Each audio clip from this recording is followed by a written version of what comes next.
Hello, good evening. Welcome to Wednesday's programme with me, Anne Davies.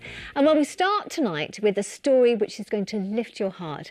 A little boy from Derbyshire who's had 2 heart transplants and had to spend last Christmas in hospital is going to spend this Christmas at home.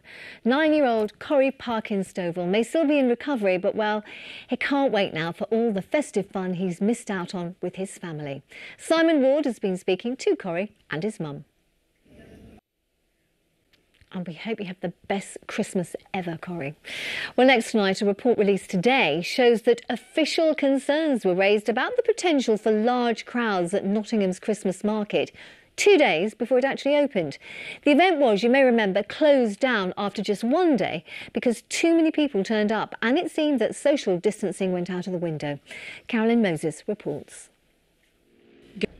And now a difficult question to answer, but how do shops cope with footfall collapsing by 99%?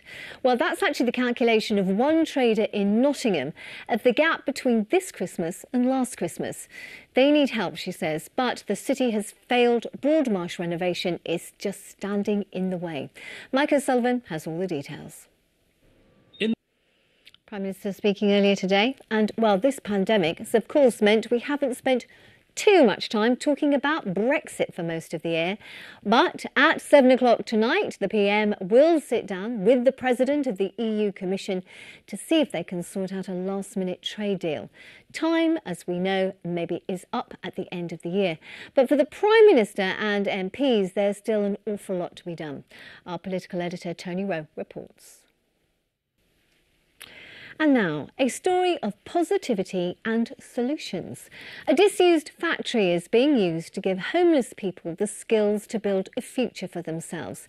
It's called Growing Lives. It's in Ilkeston, and it's teaching everything from raising chickens to repairing bikes. Our social affairs correspondent Jeremy Ball reports. What a fantastic place. This programme is full of heart-lifting stories tonight. We've got another one now because a National Trust volunteer who has profound learning disabilities and autism is going to be featured in a group of photographic portraits.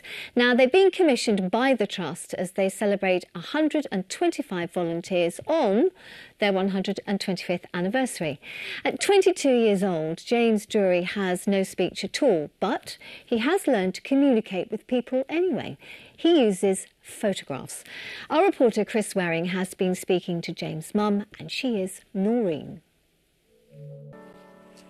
Well, I hope James has seen that. You know, a smile says 1,000 words anyway, doesn't it? It's time now for sport. Lots of words in this one. Here's Colin. Good evening. Indeed, have a look. They're just brilliant, brilliant couple, those two. This is usually my favourite part of the programme, but it's been my favourite part right from the beginning today. It's Make a Difference time, and tonight, well, it is all about blokes, honestly, shout-outs and saxophones. What's not to love in all of that? Here's Mel with some more fabulous unsung heroes. Well, these virtual choirs and orchestras are just amazing, aren't they? We had one last night as well. It was lovely. And we were saying, I don't mean to be ungrateful, but it has been horribly wet, and I know we need rain, but as Mark in our studio said, rain is very wet, which is depressing, and it's still out there, Anna. Well, it's clearing. We're getting more now in the next few hours, Annie, but yeah, it's been very...